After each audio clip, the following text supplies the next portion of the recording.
ഇന്നൽ ഹംദലില്ലാഹി റബ്ബിൽ ആലമീൻ വല്ലാഖിബത്തു ലിൽ മുത്തഖീൻ വലാ ഉദ്വാന ഇല്ലാ അലൽ ളാലിമീൻ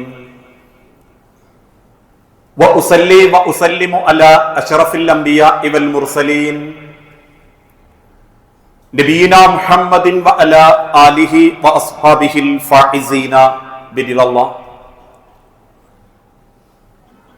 اللهم صل على محمد وعلى آل محمد كما صليت على إبراهيم وعلى آل إبراهيم وبارك على محمد وعلى آل محمد كما باركت على إبراهيم وعلى آل إبراهيم إنك حميد مجيد. أعوذ بالله من الشيطان الرجيم. بسم الله الرحمن الرحيم. يا أيها الذين آمنوا اتقوا الله حق تقاته ولا تموتن إلا وأنتم مسلمون. يا أيها الناس اتقوا ربكم الذي خلقكم من نفس واحدة وخلق منها زوجها وبث منهما رجالا كثيرا ونساء واتقوا الله الذي تساءلون به والأرحام إن الله كان عليكم رقيبا. بسم الله الرحمن الرحيم. إن بطش ربك لشديد إنه هو يبدئ ويعيد. رب اشرح لي صدري ويسر لي أمري. സ്നേഹാദരണീയരായ വിശ്വാസിനി സഹോദരങ്ങളെ, സർവലോക രക്ഷിതാവായ അള്ളാഹുവിന്റെ നിയമങ്ങളും നിർദ്ദേശങ്ങളും അന്ത്യപ്രവാചകൻ മുഹമ്മദ് മുസ്തഫ റസൂലുള്ളാഹി സല്ലല്ലാഹു അലൈഹി വസല്ലമയുടെ ജീവിതചര്യകളും സ്വന്തം ജീവിതത്തിന്റെ എല്ലാ രംഗത്തും അള്ളാഹുവിനെ സ്നേഹിച്ചുകൊണ്ട് ജീവിതത്തിൽ പകർത്തണമേ എന്ന് ആദ്യമായി ഉണർത്തുകയാണ്, വസിയത്ത് ചെയ്യുകയാണ്. നമ്മൾ ജീവിച്ചുകൊണ്ടിരിക്കുന്ന ഈ ലോകത്ത് അനേകായിരം പടക്കോപ്പുകളും മനുഷ്യ ശരീരത്തെ നിമിഷ നേരം കൊണ്ട് ഛിന്ന ഭിന്നമാക്കാൻ സാധിക്കുന്ന ആയുധങ്ങളും ഉണ്ട് എന്നുള്ളതൊരു വസ്തുതയാണ്. പക്ഷെ അതിനേക്കാൾ മൂർച്ചയുള്ളതും മാസങ്ങളോളം വർഷങ്ങളോളം നമ്മളെ വേദനിപ്പിക്കാൻ കാരണമാകുന്ന ഒരു വലിയ ആയുധം നമ്മുടെ ഓരോരുത്തരുടെയും ശരീരത്തിലേക്ക് നൽകിയിട്ടാണ് അല്ലാഹുസ്താല നമ്മളെ ഓരോരുത്തരെയും ഈ ലോകത്തേക്ക് നിയോഗിച്ചിട്ടുള്ളത്. കാരണം ഒരു മനുഷ്യന്റെ നാവ് കൊണ്ടുണ്ടാകുന്ന മുറിവുകളെക്കാൾ ഭയാനകമായ മുറിവുകൾ മനുഷ്യന്റെ ഹൃദയത്തിലില്ല. അതുകൊണ്ട് തന്നെ ഓരോരുത്തർക്കും റബ്ബ് കൊടുത്തിട്ടുള്ള അവന്റെ നാവെന്ന ആ മഹാ അനുഗ്രഹത്തെ സൂക്ഷിച്ചു ഉപയോഗിക്കാൻ സാധിച്ചിട്ടില്ലെങ്കിൽ അതിനേക്കാളും വലിയൊരു ആയുധമില്ല എന്നും ആ നാവ് കൊണ്ട് മാത്രം നിങ്ങൾ നരകത്തിന്റെ അവകാശികളായി തീരുമെന്നും ആ നാവ് നിങ്ങൾക്ക് വേണ്ടി പടച്ച റബ്ബിന്റെ അരികിൽ പ്രവാചകൻ സല്ലല്ലാഹു അലൈഹി വസല്ലമ നിങ്ങൾക്ക് വേണ്ടി ജാമ്യം തന്നു സ്വർഗം വാങ്ങിത്തരുമെന്നുമൊക്കെ അള്ളാഹുവിന്റെ ഹബീബായ പ്രവാചകൻ സല്ലല്ലാഹു അലൈഹി വസല്ലമ പഠിപ്പിക്കാനുള്ള കാരണം അത് വളരെ സൂക്ഷിച്ച് ഉപയോഗിക്കണം എന്നുള്ളത് കൊണ്ടാണ്. നമുക്കറിയാം, ഏതാനും ചില ദിവസങ്ങൾക്ക് മുൻപ് ഇന്ത്യ മഹാരാജ്യത്തെ നീതിന്യായ വ്യവസ്ഥയിൽ വിശ്വസിക്കുകയും അതിന്റെ ഉന്നതിയിൽ നിൽക്കുകയും ചെയ്യുന്ന ഒരു ജഡ്ജി ഇന്ത്യയിലുള്ള ഉദ്യോഗാർത്ഥികളെ പാറ്റകൾ എന്ന് വിശേഷിപ്പിച്ചപ്പോ ആ ഒരു പ്രയോഗം ഇന്ത്യ മഹാരാജ്യത്തുണ്ടാക്കിയ ഓളങ്ങളും യുവതലമുറകൾക്കിടയിൽ ഉണ്ടാക്കിയ മാറ്റങ്ങളും ഇന്നും നമ്മൾ കണ്ടുകൊണ്ടിരിക്കുകയാണ്. അതോടൊപ്പം തന്നെ ചില വാക്കുകളാണ് നമ്മിലുള്ള പല ബന്ധങ്ങളും അകറ്റുന്നത്. ആ നാവ് കൊണ്ടുള്ള ചില പ്രയോഗങ്ങളാണ് പല കുടുംബങ്ങളും ഇന്നും സങ്കടത്തിൽ ജീവിക്കാനുള്ള കാരണം.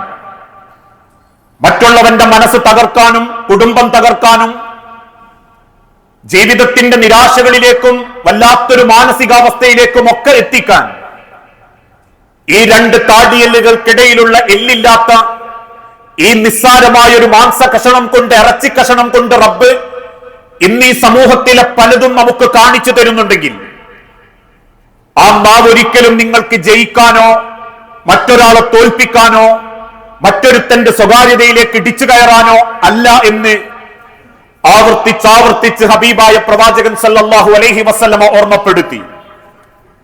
അതുകൊണ്ടാണ് ജീവിതത്തിന്റെ പല ഘട്ടങ്ങളിലും നബി തങ്ങൾ ഓർമ്മപ്പെടുത്തിയതും നിങ്ങളത് സൂക്ഷിക്കണം. ഒരുപക്ഷെ ചില സമയത്ത് നിങ്ങൾക്കുണ്ടാക്കുന്ന നിശബ്ദത നിങ്ങളുടെ പല ജീവിതത്തിൽ നിങ്ങൾ നേടിയെടുത്തിട്ടുള്ള പല നന്മകളെയും നിലനിർത്തും. എന്നാൽ ആ നിശബ്ദത ഭേദിച്ച് നിങ്ങൾ നാവ് പ്രയോഗിക്കുമ്പോൾ നിങ്ങൾ നേടിയെടുത്ത പല നന്മകളും ആ നാവ് നിങ്ങൾക്ക് നഷ്ടപ്പെടുത്തുകയും ചെയ്യും.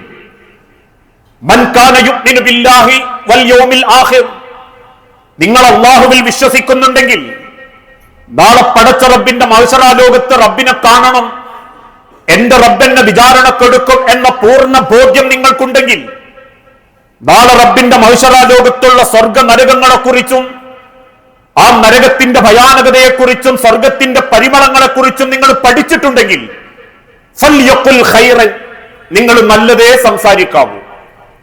അതിന് നിങ്ങൾക്ക് പറ്റുന്നില്ലേ, അതിന്റെ ശൈലി എങ്ങനെയായിപ്പോയി, ഞാൻ പിന്നെ ഇരിക്കുന്നിടത്തൊക്കെ അങ്ങനെയായിപ്പോയി, എന്തെങ്കിലും കേട്ടാ പിന്നെ കുറെ ഞാനങ്ങ് അതിന്റെ കൂടെ പറഞ്ഞു എന്നൊരു സ്വഭാവക്കാരാണോ നിങ്ങൾ എങ്കിൽ ഔലിയസ്മുത്, നിങ്ങളവിടെ നിശബ്ദരാവലാണ് നിങ്ങൾക്ക് ഏറ്റവും ഖൈറ് എന്ന് പ്രവാചകൻ സല്ലല്ലാഹു അലൈഹി വസല്ലമ ഈ ഉമ്മത്തിനെ ബോധ്യപ്പെടുത്തി കൊടുത്തു. മഹാനായ മുആദ് റളിയല്ലാഹു അൻഹു ഒരിക്കൽ പ്രവാചകൻ സല്ലല്ലാഹു അലൈഹി വസല്ലമയുടെ വീട്ടിലെത്തിയിട്ട് ചോദിച്ചു, നബിയെ, സ്വർഗത്തിലേക്ക് അടുപ്പിക്കുന്ന നരകത്തിൽ നിന്നും അകറ്റുന്ന സ്വഭാവങ്ങളെ കുറിച്ച് എനിക്കൊന്ന് ബോധ്യപ്പെടുത്തി തരണം. നബി തങ്ങൾ ഓരോന്നായിട്ട് ഓർമ്മപ്പെടുത്തി. നീ ഷഹാദത്ത് കലിമ അംഗീകരിക്കുന്നുണ്ടോ, ഷഹാദത്തിനനുസരിച്ച് ജീവിക്കുന്നുണ്ടോ, നിന്നെ റബ്ബ് സ്വർഗത്തിലേക്ക് അടുപ്പിക്കും. നീ നമസ്കരിക്കുന്നുണ്ടോ, നിന്നെ റബ്ബ് സ്വർഗത്തിലേക്ക് അടുപ്പിക്കും. നീ നോമ്പ് നോൽക്കുകയും സക്കാത്ത് കൊടുക്കുകയും സ്വതക്ക ദാനധർമ്മങ്ങൾ നിർവഹിക്കുകയും ചെയ്യുന്നുണ്ടോ, നിന്റെ സ്വർഗപ്രവേശനം എളുപ്പമാക്കും. നീ റബ്ബിന്റെ കാബാലയത്തിങ്കിൽ ചെന്ന് ഉംറയും ഹജ്ജും നിർവഹിക്കുന്നുണ്ടോ, നീ പടച്ച റബ്ബിന്റെ പ്രത്യേക ക്ഷണിതാവായി റബ്ബിന്റെ മുൻപിൽ അതിഥിയാക്കപ്പെടും.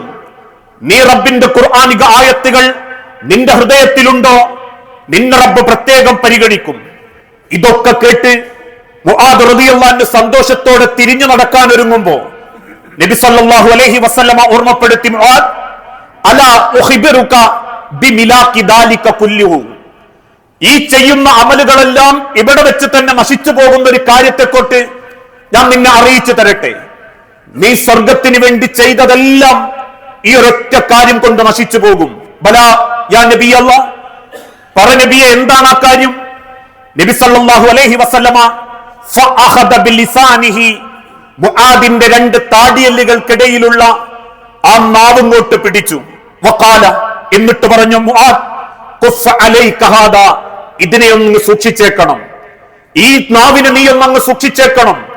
യാ മുആദ്, വഹൽ യഖുബ്ബുൻ നാസ ഫിന്നാരി അലാ വുജൂഹിഹിം, അത്ഭുതത്തോടെ മുആദ് റളിയല്ലാഹു അൻഹു ചോദിച്ചു, നബിയെ, ഇതൊക്കെ നശിപ്പിക്കാൻ ഈ നാവ് മതിയോ? നബി തങ്ങൾ ഒരൽപ്പ സങ്കടത്തോടെ പറഞ്ഞു, വഹൽ യഖുബ്ബുൻ നാസ ഫിന്നാരി അലാ വുജൂഹിഹിം, നാവ് കാരണം മാത്രമേ നരകത്തിൽ മുഖം കുത്തി മനുഷ്യർ നടക്കേണ്ടി വന്നിട്ടുള്ളൂ.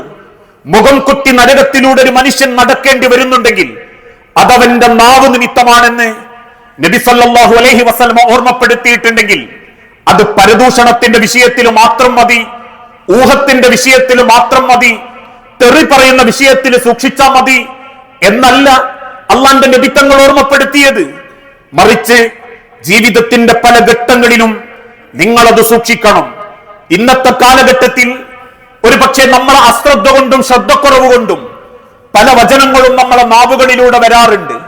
അതിൽപ്പെട്ടൊരു വിഷയമാണ്, ചില ആളുകൾ പറയും, നിനക്ക് നിന്റെ റബ്ബ് പൊറത്തു തരൂല, നിന്റെ റബ്ബ് നിനക്ക് പൊറത്തു തരൂല.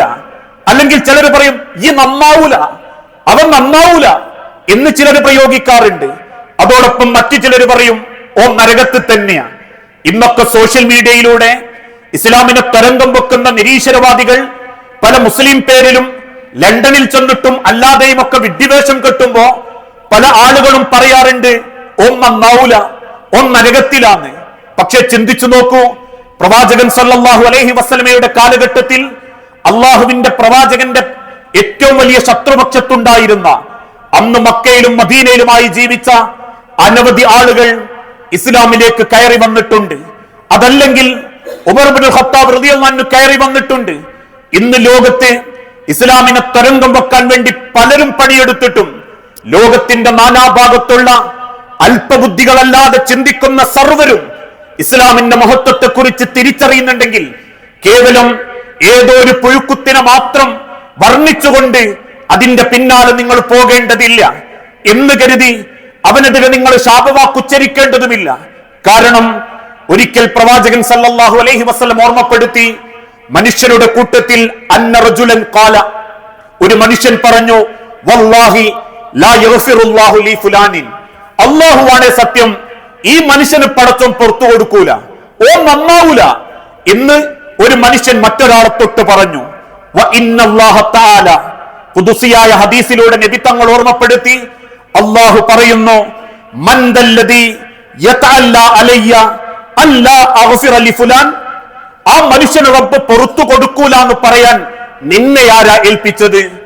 നിന്റെ മേൽ അതിനേക്കാൾ പറയാൻ ആരാ നിനക്ക് അവകാശം തന്നത്?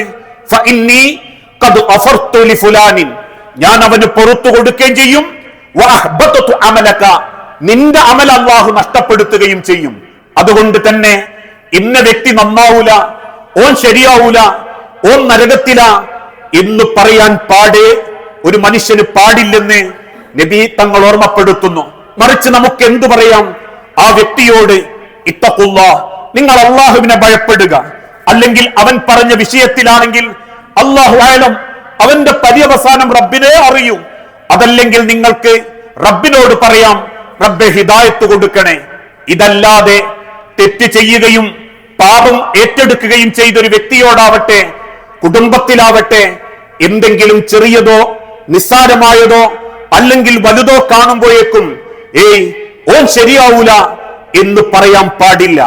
100 പേരെ കൊന്നവന് 101 കൊല്ലാൻ പോകുന്നതിന്റെ ഇടക്ക് റബ്ബ് ഹിദായത്ത് കൊടുത്ത് സ്വർഗത്തിലാക്കിയിട്ടുണ്ടെങ്കിൽ, മഗ്ഫിറത്ത് കൊടുത്തിട്ടുണ്ടെങ്കിൽ, ഒരിക്കലും നമ്മളെ നാവുകളെ കൊണ്ട് അത്തരത്തിലുള്ള ഒരു പ്രയോഗം മറ്റൊരാൾക്ക് നേരെയോ സ്വന്തം കുടുംബത്തിലോ നടത്താൻ പാടില്ല. രണ്ടാമത്തെ ഒരു വാക്കാണ് ചിലർ പറയല്, നീ നശിച്ചു പോട്ടെ, നീ നശിച്ചു പോട്ടെ എന്നൊരു ശാപവാക്കുച്ചരിക്കാറുണ്ട്. അല്ലെങ്കിൽ പടച്ചോന്റെ അദാബനക്ക് ഉണ്ടാവട്ടെ, റബ്ബിന്റെ ശാപം എന്റെ മേലുണ്ടാവട്ടെ എന്ന് ചിലർ പ്രയോഗം നടത്താറുണ്ട്.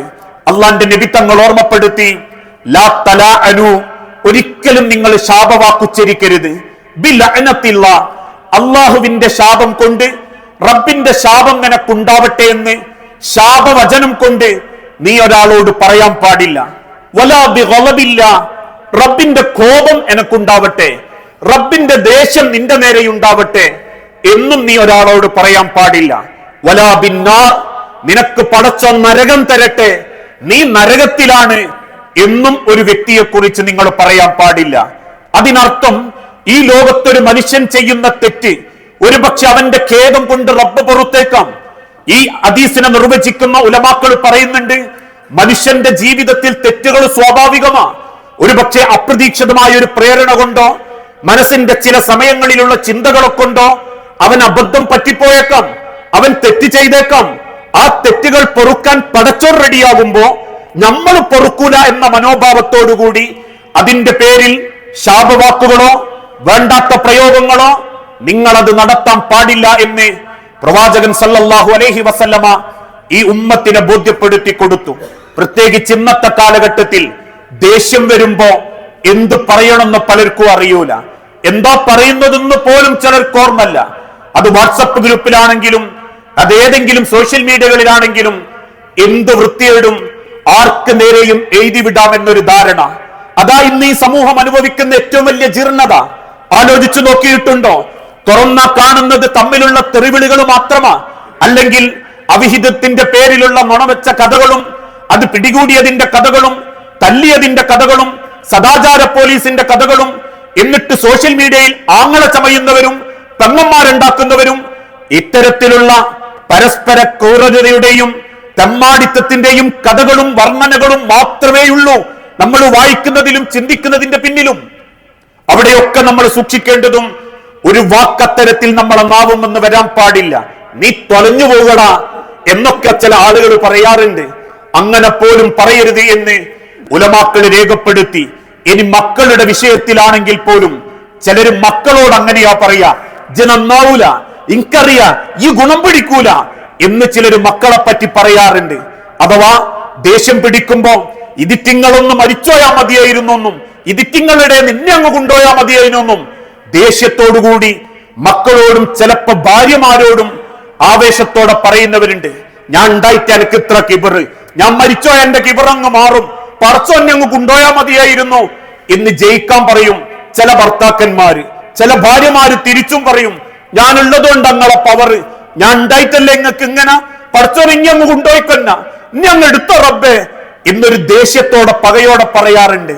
നബി തങ്ങൾ ഓർമ്മപ്പെടുത്തി, ലാ തദ്ഉ അലാ അൻഫുസിക്കും, നിങ്ങൾ നിങ്ങൾക്കെതിരെ പ്രാർത്ഥിക്കരുത്. ഇഞ്ഞങ്ങ് മരിച്ചോയിക്കോട്ടെ, ഞാനങ്ങ് ഇല്ലാണ്ടായിക്കോട്ടെ, ഇനി അങ്ങ് കൊണ്ടുപോയിക്കോട്ടെ, അല്ലെ സൂക്കേട് ബാധിച്ചാലും കിടന്നുപോയിക്കോട്ടെ എന്നൊരു വാക്ക് നിങ്ങൾ നിങ്ങൾക്കെതിരെ പറയാൻ പാടില്ല. വലാ തദ്ഉ അലാ ഔലാദിക്കും, നിങ്ങളെ മക്കൾക്കെതിരെയും നിങ്ങൾ അങ്ങനെ പറയാൻ പാടില്ല. എന്തൊക്കെ അവര് അബദ്ധം ചെയ്തിട്ടുണ്ടെങ്കിലും, നിങ്ങൾ തന്നെ എന്തൊക്കെ കുറ്റങ്ങൾ ചെയ്തു പോയിട്ടുണ്ടെങ്കിലും, ഏതൊക്കെ നിർണായകമായ പരീക്ഷണത്തിന്റെ ഏത് തീച്ചൂളയിലാണ് നിങ്ങളെങ്കിലും, നിങ്ങൾ റബ്ബിനോട് പറയണം, നാഥാ ഖൈർ എനിക്ക് നീ ഉദ്ദേശിച്ചിട്ടുണ്ടെങ്കിൽ അതിനെ എളുപ്പമാക്കി തരണം, ഇതിന്റെ പേരിൽ എന്നെ വീണ്ടും ഷർറിലേക്ക് നീ കൊണ്ടുപോകരുതേ റബ്ബേ എന്ന്. ആ ദുആ ആണ് റബ്ബ് പ്രാർത്ഥിക്കാൻ കൽപ്പിച്ചത്. നമ്മക്കാ പടച്ചോൻ തന്നതിൽ കൂടുതലും എനിക്കേ റബ്ബ് തന്നിട്ടുള്ളൂ എന്ന് നിങ്ങൾ ചിന്തിക്കല്ലേ. നിങ്ങൾക്ക് കിടന്നുറങ്ങാൻ പറ്റുന്നുണ്ടെങ്കിൽ, നിങ്ങൾക്ക് ഒരു നേരം ഭക്ഷണം കിട്ടുന്നുണ്ടെങ്കിൽ, നിങ്ങൾക്ക് സഞ്ചരിക്കാൻ കാലിന് ആരോഗ്യമുണ്ടെങ്കിൽ, നിങ്ങൾക്ക് വാഹനമുണ്ടെങ്കിൽ, മഴ നനയാതൊരു കൂരയുണ്ടെങ്കിൽ, വേണ്ട മനുഷ്യരെ, നിങ്ങൾക്ക് ദുനിയാവിൽ പടച്ചോൻ തന്നത് എണ്ണിയാൽ ഒടുങ്ങാത്തത്രയുണ്ടെന്ന് നിങ്ങൾക്ക് തന്നെ ഉറപ്പുണ്ടെങ്കിൽ, അള്ള തടഞ്ഞതോ പടച്ചോൻ പരീക്ഷിച്ചതോ ആയ ചെറിയ കാരണങ്ങളെ കൊണ്ട് നിങ്ങൾ ഒരിക്കലും കുറ്റം പറയരുത്, ആക്ഷേപിക്കരുത്, ശാപവാക്കുച്ചരിക്കരുത്. അത് മക്കൾക്ക് നേരെയാണെങ്കിലും ശരി, കുടുംബത്തിന്റെ നേരെയാണെങ്കിലും ശരി. എന്നിട്ട് നബി തങ്ങൾ ഓർമ്മപ്പെടുത്തി, വലാ തദ്ഉ അലാ അംവാലിക്കും, നിങ്ങളെ സമ്പത്തിന്റെ നേരെയും നിങ്ങൾ അങ്ങനെ ഒരു ശാപവാക്കുച്ചരിക്കരുത്. അല്ലാ ഇതൊക്കെ ഉണ്ടായിട്ടാ എനിക്ക് സമാധാനക്കേട്, ഇതുള്ളതുകൊണ്ട് അപ്പൊ ഒരു സ്വസ്ഥതല്ലാത്തത് എന്നും നിങ്ങൾ പറയരുത്. കാരണം ലാ തുവാഫിഖു മിനല്ലാഹി സാഅത്തുൻ യുസ്അലു ഫിഹാ വതാഉൻ, റബ്ബ് നിങ്ങളുടെ പ്രാർത്ഥനകൾക്ക് ഉത്തരം കൊടുക്കുന്ന ഒരു സമയമുണ്ട്. ആ സമയവും നിങ്ങളുടെ ഈ ശാപപ്രാർത്ഥനയും ഒരുമിച്ച് വന്നാൽ, അതല്ലെങ്കിൽ റബ്ബ് നിശ്ചയിച്ച സമയം, ഉത്തരം നൽകാൻ ഉദ്ദേശിച്ച സമയത്താണ് നിങ്ങൾ ഈ ശാപപ്രാർത്ഥന ഉച്ചരിക്കുന്നതെങ്കിൽ ഫയസ്തജീബ ലക്കും, ആ ഉത്തരം റബ്ബ് നിങ്ങൾക്ക് നൽകും. അത് നിങ്ങളുടെ കുടുംബത്തിൽ ബാധിക്കും, അത് നിങ്ങളെ മക്കളെ ബാധിക്കും. അതുകൊണ്ട് തന്നെ റബ്ബിന്റെ നേരെ പ്രാർത്ഥിക്കുമ്പോഴാവട്ടെ, അടിമകളോട് സംസാരിക്കുമ്പോഴാവട്ടെ, നല്ലത് സംസാരിക്കണം, നല്ല വാക്കുകൾ ഉച്ചരിക്കണം. നല്ലത് സംഭവിക്കാൻ വേണ്ടി റബ്ബിനോട് നമ്മൾ പ്രാർത്ഥിച്ചു കൊണ്ടിരിക്കണം. അതുകൊണ്ടാ ലോകത്തുള്ള ഉലമാക്കളുടെയും അമ്പിയാക്കളുടെയും ചരിത്രത്തിൽ നമ്മൾ കാണുന്നതും, ജീവിതത്തിന്റെ എന്തൊക്കെയോ പ്രതിസന്ധിയിലൂടെ നീങ്ങേണ്ടി വന്നിട്ടുണ്ട് മുഴുവൻ പ്രവാചകന്മാർക്കും. ആ പ്രവാചകന്മാരിൽ യൂസുഫ് നബിയും യൂനുസ് നബിയും അടക്കം മുഴുവൻ പ്രവാചകന്മാരും അവര് നേരിട്ട പ്രയാസത്തിന്റെ പേരിൽ ഒരു ശാപവാക്കുച്ചരിച്ചിട്ടില്ല. എന്നോടത് വേണായിരുന്നു റബ്ബേ എന്ന് ചോദിച്ചിട്ടില്ല. എന്താ എനിക്ക് ഇങ്ങനെ തന്നെ, ഇതെല്ലാം കൂടി ഇടങ്ങേറാക്കുന്നു എന്നൊരു അസ്വസ്ഥത അവർ പ്രകടിപ്പിച്ചിട്ടില്ല. അവർ പറഞ്ഞതെന്താ, വഅൻത അർഹമുർ റാഹിമീൻ, തന്നത് നീയാണെങ്കിൽ നീക്കിക്കളയാനും നിനക്ക് കഴിയും, തന്നത് നീയാണെങ്കിൽ എടുത്തു കളയാനും നിനക്ക് പറ്റും. അതുകൊണ്ട് റബ്ബേ നീ ഹൈറാക്കണേ നാഥ എന്ന പ്രാർത്ഥനയോടെ അള്ളാഹുവിന്റെ അമ്പിയാക്കൾ റബ്ബിലേക്ക് മടങ്ങി. തീക്കുണ്ടാരത്തിലേക്ക് വലിച്ചെറിയപ്പെടുന്ന ഇബ്രാഹിം നബി പോലും ആ തീയിലേക്ക് പതിക്കുന്ന സെക്കൻഡുകൾക്ക് മുൻപ് പ്രാർത്ഥിച്ചത് ഹസ്ബുനല്ലാഹ് വനിഅമൽ വക്കീൽ, എനിക്കെന്റെ റബ്ബ് മതി എന്ന. പ്രിയപ്പെട്ടവരെ, നമ്മളെ വാക്കുച്ചാരണം കൊണ്ട് നമ്മളെ അമലുകൾ ആഖിറത്തിൽ നഷ്ടപ്പെട്ടു പോകാൻ പാടില്ല. ചെയ്തു കൂട്ടുന്ന എല്ലാ അമലുകളും നബി തങ്ങൾ പഠിപ്പിച്ച ഷഹാദത്തിന്റെ ഉള്ളിൽ നിന്ന് അള്ളാഹുവിന്റെ നബി തങ്ങൾ പഠിപ്പിച്ച ഇസ്ലാമിന്റെ കാര്യങ്ങളെ നമ്മൾ ചെയ്യുന്നുള്ളൂ. നമസ്കരിക്കുന്നുണ്ട്, സകാത്ത് കൊടുക്കുന്നുണ്ട്, നോമ്പ് ചെയ്യുന്നുണ്ട്, അതേപോലെ ഉംറ നിർവഹിക്കുന്നുണ്ട്, ഖുർആൻ ഓതുന്നുണ്ട്, സ്വതക്ക ചെയ്യുന്നുണ്ട്. ഇതൊക്കെയുള്ളൂ എന്തെങ്കിലും കയ്യില്.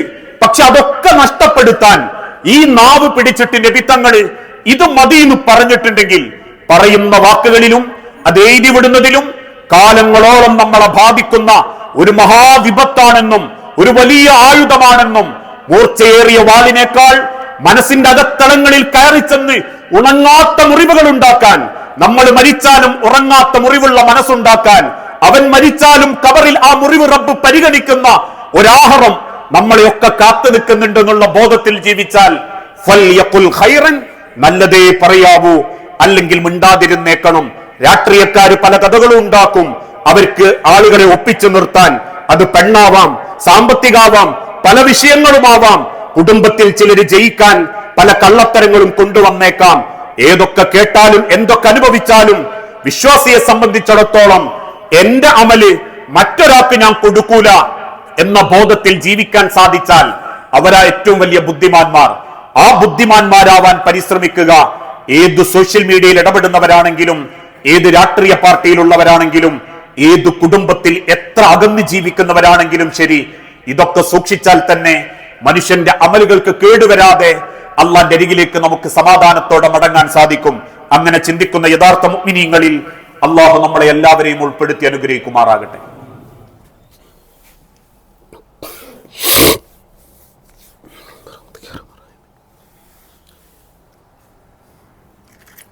അൽഹംദുലില്ലാഹ് വസ്സലാത്തു വസ്സലാമു അലാ റസൂലിൽ അമീൻ വഅലാ ആലിഹി വഅസ്ഹാബിഹി അജ്മഈൻ, അമ്മാ ബഅദ്. യാ അയ്യുഹന്നാസ് ഊസീകും സാനിയം ബിതഖ്വല്ലാഹ്. ജീവിതത്തിന്റെ ഒരു രംഗത്തും അള്ളാഹുവിനെ മറന്നുപോകരുത് എന്ന് എന്നോടെന്ന പോലെ നമ്മളിൽ ഓരോരുത്തരോടും വസിയത്ത് ചെയ്യുകയാണ്, ഉപദേശിക്കുകയാണ്. ഒരു മനുഷ്യന്റെ നാവ് കൊണ്ട് അവൻ പോലും അറിയാതെ അശ്രദ്ധയിലൂടെ സംഭവിക്കുന്ന അബദ്ധങ്ങളാണ് നമ്മളൊക്കെ മനസ്സിലാക്കിക്കൊണ്ടിരിക്കുന്നത്. അതിൽപ്പെട്ട മറ്റൊരു വിഷയമാണ് ചില ആളുകളൊക്കെ സമൂഹത്തിൽ മരണപ്പെടുമ്പോ, അപ്രതീക്ഷിതമായ ചില മരണങ്ങളൊക്കെ സംഭവിക്കുമ്പോ നമ്മൾ പറയാറുണ്ട് അയാൾ സ്വർഗത്തിലാണ്, ഉറപ്പ് അയാൾ സ്വർഗത്തിലാണ്. ഇത് കേൾക്കുമ്പോൾ മറ്റു ചിലരും അതിനെ പിന്താങ്ങിയിട്ട് പറയും, ശരിയാ, അത്രക്ക് നല്ല മനുഷ്യനായിരുന്നു, അയാൾ സ്വർഗത്തിലാണെന്നതിന് യാതൊരു സംശയവുമില്ല. അങ്ങനെ ഒരു മനുഷ്യനെ തൊട്ട് അയാൾ സ്വർഗത്തിലാണ് എന്ന് പറയാൻ പാടില്ല എന്ന് പ്രവാചകൻ സല്ലല്ലാഹു അലൈഹി വസല്ലമ ഓർമ്മപ്പെടുത്തി. നിങ്ങൾക്ക് പ്രാർത്ഥിക്കാം, റബ്ബേ അയാളെ സ്വർഗത്തിലാക്കണം, അദ്ദേഹത്തിന്റെ ഖബർ ജീവിതം ധന്യമാക്കി കൊടുക്കണം, നാളെ സ്വർഗാവകാശികളുടെ കൂട്ടത്തിൽ നീ അദ്ദേഹത്തെയും ഉൾപ്പെടുത്തണമേ റബ്ബേ എന്ന് പ്രാർത്ഥിക്കുകയല്ലാതെ അള്ളാഹു അറിയിച്ചു കൊടുത്ത സ്വർഗാവകാശികളുടെ പേരല്ലാത്ത ഒരു പേരും സ്വർഗത്തിലാണ് എന്ന് പ്രവാചകൻ സല്ലല്ലാഹു അലൈഹി വസല്ലമ പറഞ്ഞിട്ടില്ല. 1,00,000-ലധികം സഹാബാക്കളുള്ള അറഫ മൈതാനിയിൽ 10,000-കണക്കിന് സഹാബാക്കൾ ലോകത്തിന്റെ നാനാഭാഗത്തേക്ക് ദഅവത്തിന് വേണ്ടി പോയിട്ടുണ്ടെങ്കിൽ ഇന്നും മക്കയിലും മദീനയിലുമായി ഒരു 10,000-ന്റെ ചുവട മാത്രമേ സഹാബത്തിന്റെ ഖബറുള്ളൂ എങ്കിൽ ബാക്കിയുള്ള 1000-കണക്കിന് സഹാബാക്കളുടെ ഖബറുകളുള്ളത് ലോകത്തിന്റെ നാനാഭാഗത്താണ്. അങ്ങനെ പോയവരൊക്കെ സ്വർഗത്തിലാണ്, എനിക്ക് വേണ്ടി പോയവരാണ്, ദീനിനു വേണ്ടി മെനക്കെട്ടവരാണ്, മുത്തഖീങ്ങളാണ്. അതുകൊണ്ട് അവരൊക്കെ സ്വർഗത്തിൽ തന്നെയാണെന്ന് പ്രവാചകൻ സല്ലല്ലാഹു അലൈഹി വസല്ലമ ഓർമ്മപ്പെടുത്തിയിട്ടില്ല. കാരണം നമ്മൾ ഈ കാണുന്ന മനുഷ്യരുടെ ജീവിതമല്ല പലരുടെയും അകജീവിതം. പുറമെ കാണുന്ന പല ഭംഗിയും പലരുടെയും സ്വഭാവത്തിനില്ല. മതപരമായ ചിഹ്നങ്ങളും മതപരമായ ആവേശവും അവരുടെ ജീവിതത്തിലുണ്ടെങ്കിലും ആ ചിഹ്നങ്ങളോ ആവേശങ്ങളോ ഇല്ലാത്ത ആളുകളുടെ ഈമാൻ പോലും അത് കൊണ്ടു നടക്കുന്ന പലരുടെ ഹൃദയത്തിലും ഇല്ല എന്നുള്ളതിന്റെ തെളിവാണ് പൊട്ടിത്തെറിക്കുന്നവന്റെ ജീവിതത്തിലും മതചിഹ്നങ്ങളുണ്ട്. അതിനർത്ഥം മതചിഹ്നങ്ങളൊക്കെ മോശം, അതുള്ളവരൊക്കെ കുറവുള്ളവര് എന്നല്ല. അതിനോട് നീതി കാണിച്ചിട്ടും അതിന്റെ ആത്മാർത്ഥതയിലും ജീവിക്കുന്നവരുണ്ട്. അതിൻ്റെതായ ചുറ്റുപാടുകൾ കുടുംബത്തിൽ കൊണ്ടുവരുന്നവരുണ്ട്. പലപ്പോഴും കുടുംബത്തിന്റെ വിഷയത്തിലോടുമ്പോ ആളുകൾ പറയാറില്ലേ, ആള് നല്ല ദീനൊക്കെയാ, പക്ഷെ ആ വിഷയത്തിൽ മുപ്പര് പറഞ്ഞാൽ കേൾക്കൂല. ആള് നല്ല ദീനൊക്കെയാണ്, പക്ഷേ വീതം വെച്ച വിഷയത്തിൽ ആള് വലിയ കള്ളത്തര കാണിച്ച്. അതിന്റെ അർത്ഥം അവരുടെ വിശ്വാസത്തിന്റെ പവിത്രത ഉള്ളിലേക്ക് കയറിയിട്ടില്ല, പുറത്തേക്ക് മാത്രം പ്രകടിപ്പിച്ചിട്ടേ ഉള്ളൂ എന്നാണ്. അതുകൊണ്ട് റബ്ബ് പരിഗണിക്കുന്നത് ഹൃദയമാണ് എന്ന് വാക്ക് തന്നതും നമ്മൾ സങ്കടപ്പെടേണ്ടതില്ല. നമ്മൾ ഒരാളെ സ്വർഗത്തിലും ആക്കണ്ട, നരകത്തിലും ആക്കണ്ട. റബ്ബ് പരിഗണിക്കുന്നത് ഹൃദയമാണെന്നും അതുകൊണ്ട് നിങ്ങൾ ഒരാളെ സ്വർഗത്തിലാണ് എന്ന് വാശി പിടിക്കണ്ട എന്നും നബിത്തങ്ങൾ ഓർമ്മപ്പെടുത്തിയിട്ടുണ്ടെങ്കിൽ, ഇസ്ലാമിക ചരിത്രത്തിൽ അള്ളാഹുവിന്റെ പ്രവാചകന്റെ കൂടെ അന്ന് മക്കയിൽ നിന്നും ഒരു കൂട്ടം ആളുകൾ മദീനയിലേക്ക് ഹിജ്റ വന്നു. ആ ഹിജ്റ വന്നവരെ അൻസാരികളായ മദീനക്കാർക്ക് വീതിച്ചു കൊടുത്തത് നറുക്കിട്ടിട്ടാണ്. അങ്ങനെ അൻസാരികളുടെ കൂട്ടത്തിലുള്ള ഒരു വനിത ആ നറുക്കിൽ പങ്കെടുക്കുകയും ആ സ്ത്രീക്ക് കിട്ടിയത് ഉമ്മുൽ അലാ റളിയല്ലാഹു അൻഹ എന്ന ഒരു മനുഷ്യനെയായിരുന്നു, ഒരു സഹോദരിയായിരുന്നു കിട്ടിയിട്ടുള്ളത്. ആ സഹോദരിയെ ഭംഗിയായി പരിചരിക്കുന്നതിനിടയിൽ ആ ഉമ്മാക്ക് എന്തോ അസുഖം ബാധിക്കുകയും അവര് മരണപ്പെടുകയും ചെയ്തു. മരിച്ച ആ മയ്യത്ത് കാണാൻ നബിത്തങ്ങൾ വന്നപ്പം കൊണ്ടുപോയ അൻസാരി വനിത പറഞ്ഞു, തീർച്ചയായും നബിയെ സ്വർഗത്തിലെത്തിയല്ലോ, ആ ഉമ്മ സ്വർഗത്തിലെത്തിയല്ലോ നബിയെ, ആ ഉമ്മാക്ക് സ്വർഗം ഉറപ്പായല്ലോ നബിയെ. നബിത്തങ്ങൾ അല്പ ഗൗരവത്തോട് ചോദിച്ചു, അതെങ്ങനെ നിങ്ങൾ തീരുമാനിക്കും? ആ കൊണ്ടുപോയ അൻസാരി വനിത പറഞ്ഞു, നബിയെ, അവരൊരു നല്ല കാര്യത്തിന് വന്നതല്ലേ, നാടുപേക്ഷിച്ചു വന്നു, ഇവിടെ എത്തിയപ്പൻ രോഗം ബാധിച്ചു, അങ്ങനെ അവര് മരണപ്പെട്ടു, അതിന്റെ അർത്ഥം സ്വർഗത്തിലാണല്ലോ, അതുകൊണ്ട് സ്വർഗം ഉറപ്പാ നബിയെ. പ്രവാചകൻ സല്ലല്ലാഹു അലൈഹി വസല്ലമ തിരിച്ചു പറഞ്ഞു, വല്ലാഹി ഇന്നി ലഅർജു ലഹു ഖൈറൻ. ആ ഉമ്മ പറഞ്ഞു, തീർച്ചയായും അവർ സ്വർഗത്തിലാണ്, ഖൈറിലാണെന്ന് എനിക്ക് ഉറപ്പാണ് നബിയെ.